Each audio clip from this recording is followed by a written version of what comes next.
The last train out. Trapped in a nightmarish journey. A thriller story. On a seemingly ordinary night, Sam Harris boards a train that takes him far from the ordinary. As eerie events unravel, Sam finds himself in the clutches of a sinister force that blurs the lines between reality and nightmare. With no way out, he must confront a terrifying figure and the dark secrets of an endless journey. Hold on tight for a story filled with suspense, fear, and a chilling twist that will leave you questioning what's real. Sam tossed and turned throughout the night, his mind unable to escape the haunting memories of the train ride. Every time he closed his eyes, the hollow-eyed figure with the twisted smile loomed over him. It was almost as if the sinister presence had followed him off the train and into his own home. The world around him seemed just as eerie as the night before. Even the simplest noises, like the ticking of the clock, felt unnerving. Morning brought little relief. The world had awoken, but Sam remained trapped in a fog of confusion.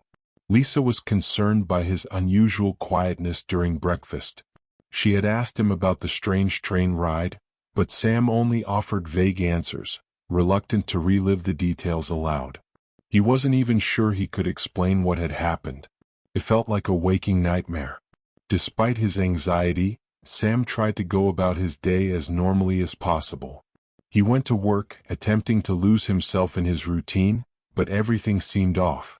At the office, he found himself distracted, jumping at every sound. A lingering paranoia gnawed at him.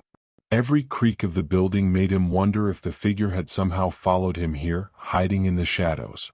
The tension culminated in an encounter with his boss, Mr. Holloway, a man whose booming voice usually annoyed Sam but today felt like a welcome distraction from his troubled thoughts.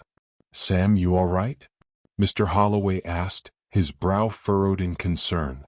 "Yeah, just a rough night," Sam mumbled, rubbing his temples. "Well, take care of yourself," Mr. Holloway said, his tone softer than usual. "We all need to stay sharp around here." As Mr. Holloway walked away, Sam's phone vibrated on his desk. He glanced at the screen, expecting a message from Lisa. Instead, it was an unknown number. For a moment, he froze, feeling that familiar sense of dread crawl up his spine. He stared at the message, "You can't escape." His heart pounded in his chest. His first instinct was to delete the message to pretend it never existed, but something in him couldn't let it go. He needed to know if someone was playing a cruel joke on him or if this was something far worse. Sam's fingers hovered over the phone, torn between deleting the message or responding to it. But before he could make a decision, the phone buzzed again. Another message flashed across the screen, "The train never stops." His breath caught in his throat as the word sent a chill through his entire body. How could this be happening? Was someone watching him? The thought alone made his stomach churn. His mind raced back to the events of the previous night, replaying every moment in excruciating detail. He couldn't ignore it anymore. Something far beyond his understanding was happening, and it was tied to that train. The rest of the day was a blur. Sam's thoughts were consumed by the messages. He didn't remember much of the conversations he had with co-workers, nor could he focus on any tasks. By the time he left the office, the sky was already darkening, and the familiar unease began to settle over him again. He dreaded the idea of taking the train home. Yet there was no alternative. He had to face it. Sam stood on the platform again that evening, but this time, everything felt wrong from the start. The same fog seemed to hang over the station, thicker than before, and the usual hum of the city seemed distant and muffled. A few other passengers waited along the platform, but their faces seemed strangely obscured, as if they were little more than shadows. The unsettling sensation that had plagued him the night before now felt almost suffocating. The train arrived at exactly 11:59 p.m., just like the previous night. The doors slid open with the same mechanical groan, and Sam hesitated for a moment before stepping inside. The interior of the car looked familiar, but there was something slightly different. Something Sam couldn't quite put his finger on. He took a seat in the same spot as the night before, his heart racing.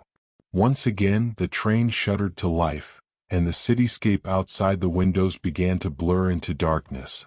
The passengers in the car were eerily silent, just as they had been before. Sam's eyes darted between them, scanning their faces for any sign of recognition, any indication that they were experiencing the same dread he was. It didn't take long for the strange occurrences to begin again. The lights flickered once more and Sam braced himself. When the lights returned, the elderly man was gone. Sam's pulse quickened, his eyes scanning the car for any sign of the old man, but it was as if he had vanished into thin air. He glanced towards the end of the car, half expecting the shadowy figure to reappear. Sure enough, there it was, a dark, indistinct shape standing at the far end of the aisle, watching him with those hollow eyes. Sam's body went cold. He knew this was no hallucination, no trick of the mind. The figure was real and it was getting closer. Panic surged through him as he leaped from his seat, stumbling towards the door. He pounded on the emergency exit button, but the door remained firmly shut. His breath came in ragged gasps as he turned to face the figure, which was now only a few feet away. But this time the figure didn't move closer. It simply stood there watching him with that twisted smile. Sam's mind raced with questions. Who, or what, was this thing? And why was it toying with him like this? Then, without warning, the train screeched to a halt. Sam was thrown off balance, crashing into the seat beside him. The lights flickered again, and when they returned, the figure was gone. Sam's heart pounded in his chest as he staggered to his feet. He rushed to the window and peered outside. They were in the middle of nowhere, surrounded by dense forest. There were no signs of civilization, no lights, no roads, just an endless stretch of trees. Suddenly, the train's intercom crackled to life, and a low, distorted voice filled the car. Last stop. All passengers must disembark. Sam's blood ran cold. This was not his stop. This wasn't anyone's stop. He looked around the car in desperation, but the other passengers remained eerily still, their faces expressionless. It was as if they were oblivious to the terror unfolding around them. The doors hissed open and a blast of cold air rushed into the car.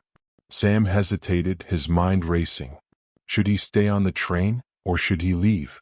Neither option seemed safe, but staying felt like waiting for death to come for him. Taking a deep breath, Sam stepped off the train and into the cold, dark forest. The moment his feet hit the ground, the doors slammed shut behind him, and the train sped off into the distance, disappearing into the night. Sam stood there, alone in the darkness, the silence pressing in on him from all sides. He looked around, trying to get his bearings, but there was nothing familiar. No landmarks, no signs of life. Just the endless forest stretching out before him. A rustling sound came from the trees behind him, and Sam froze. He turned slowly, his eyes scanning the shadows, but he couldn't see anything. The rustling grew louder, and Sam's heart raced as he realized something was moving towards him. Suddenly, a figure stepped out of the shadows. A tall, thin man with hollow eyes and a twisted smile. It was the same figure from the train. Sam's mind reeled as he stumbled back in terror, his body shaking with fear. The figure took a step closer, its smile growing wider. "You can't escape," the figure whispered, its voice cold and hollow. "You're already part of this." Sam's mind raced, trying to make sense of the words. Part of what? What was this nightmare he had been thrust into? Before he could react, the figure lunged at him. Sam turned and ran, his feet pounding against the forest floor as he tore through the trees, branches whipping at his face. The figure's laughter echoed in his ears, growing louder with each passing moment. Sam ran as fast as he could, his lungs burning, his legs aching. He didn't know where he was going. He only knew he had to get away from the figure, away from the nightmare that had ensnared him. But no matter how fast he ran, he could feel the figure closing in on him, its presence a suffocating weight that threatened to drag him down. Sam's heart thundered in his chest, every breath a sharp, agonizing draw as he sprinted through the endless forest. The figure's sinister laughter echoed all around him, blending with the rustling leaves and snapping branches underfoot. No matter how fast he ran, he couldn't shake the feeling that the figure was always just behind him, gaining with each passing second. Suddenly, Sam broke into a clearing. He skidded to a stop, gasping for breath as he frantically scanned his surroundings. The moonlight illuminated the open space, revealing a small, decrepit cabin in the center of the clearing. The cabin's weathered wood and shattered windows gave it an ominous, haunted appearance, but Sam had no choice. It was his only option. He sprinted toward the cabin, his legs trembling with exhaustion. Behind him, the figure's laughter grew louder, closer, its hollow voice wrapping around him like a suffocating shroud. Sam pushed himself harder, his mind racing with the desperate hope that the cabin might provide some form of shelter, some way to escape the nightmare that had consumed him.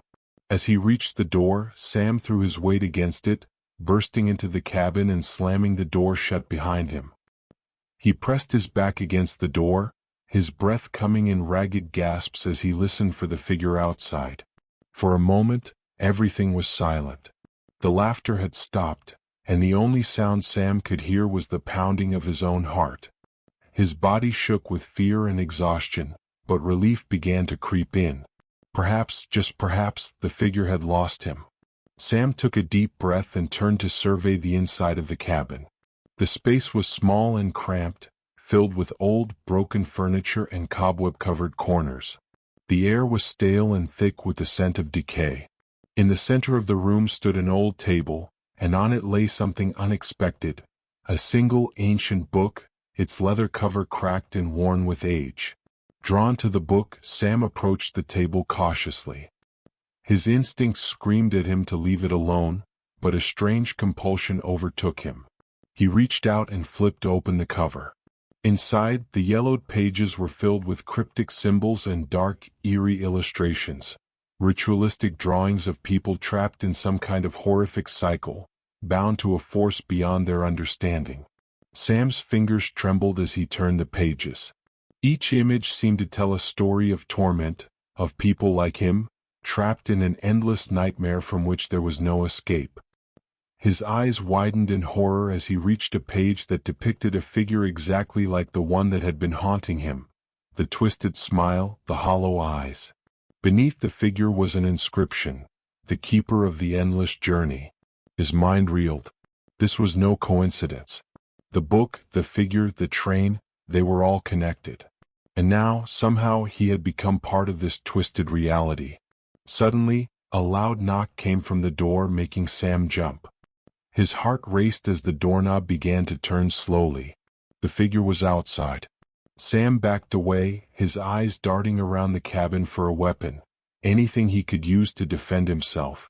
His gaze landed on an old iron poker leaning against the fireplace. Without hesitation, he grabbed it and positioned himself by the door, his hands shaking as he waited for the inevitable. The door creaked open and the figure stepped inside, its twisted smile more menacing than ever. It stood there in the doorway, staring at Sam with those hollow eyes. "You cannot run," the figure said in its cold, hollow voice. "This is your fate." Sam's grip tightened on the iron poker as he took a step forward, his mind racing.